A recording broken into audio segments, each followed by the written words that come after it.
வேலூர் தொகுதி திமுக வேட்பாளர் கதிரானந்த் குடியாத்தம் நகராட்சிக்கு உட்பட்ட பகுதிகளில் தீவிர வாக்கு சேகரிப்பில் ஈடுபட்டு வருகிறார். இதுகுறித்த கூடுதல் தகவல்களை செய்தியாளர் முரளி வழங்க கேட்கலாம். வணக்கம் முரளி, விவரங்கள். அந்த வேலூர் நாடாளுமன்ற தொகுதி திமுக வேட்பாளர் கதிரானந்த் தற்போது வேலூர் மாவட்டம் இந்த குடியாத்தம் நகராட்சிக்கு உட்பட்ட இந்த கொண்டசமுத்திரம், பிச்சனூர்பேட்டை, புதுப்பேட்டை, தேரடி வீதி உள்ளிட்ட பகுதிகளில் தீவிரமான வாக்கு சேகரிப்பில் ஈடுபட்டு வருகிறார்.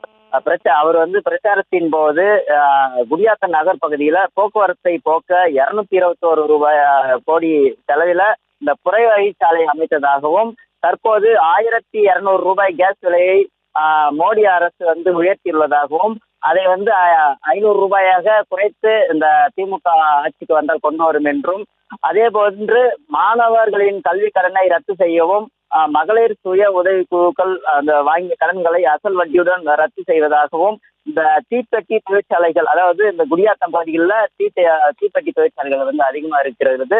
அதையொட்டி தீப்பெட்டி தொழிற்சாலைகள் நிறைந்த அந்த குடியாத்தம் பகுதியில இந்த தீப்பெட்டி ஏற்றுமதி நிலையம் அமைத்து தருவதாகவும் வேட்பாளர் கதிரானந்த் எடுத்து கூறி தற்போது வாக்கு சேகரிப்பில் ஈடுபட்டு வருகிறார்.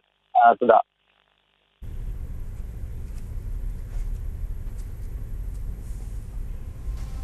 விவரங்களுக்கு நன்றி முரளி.